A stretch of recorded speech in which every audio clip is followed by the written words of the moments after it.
Cognitive assessment in the bilingual patient.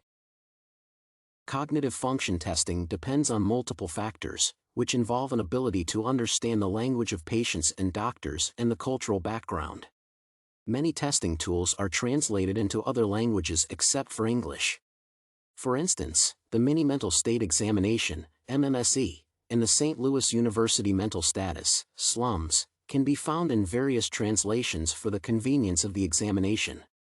After analyzing the case, it is essential to understand why MMSE and SLUMS indicators changed over 6 months and discuss the importance of testing in the two languages for bilingual patients to grasp the influence on cognitive abilities. It is necessary to consider which cognitive functions MMSE and SLUMS measure. MMSE is used for cognitive assessment of language, concentration, working memory, memory recall, orientation, and some other organism functions. SLUMS covers 11 questions, including animal naming, figure recognition, clock drawing, and other interaction abilities with objects. It is crucial to arrange testing in the most convenient language for the patient to avoid distortion of results. The patient claimed that he could speak either Spanish or English and perform in both languages irrespective of the language shift.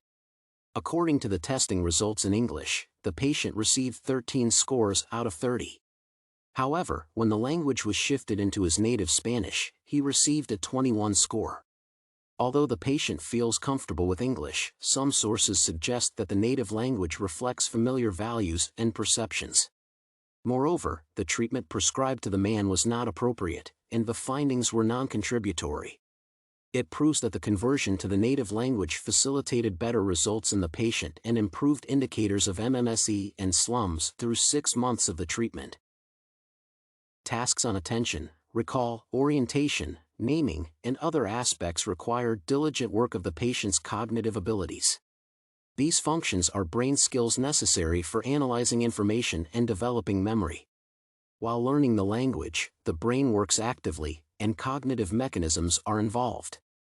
Many people learn foreign languages for various purposes, however, they can forget information without constant practice.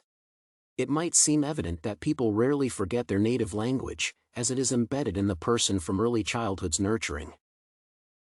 People usually feel more comfortable communicating in their native language, as it is a daily tool to use with family and friends. Therefore, the ability to recognize the native language is stronger than the cognition of the second language, as it is constrained by processing limitations.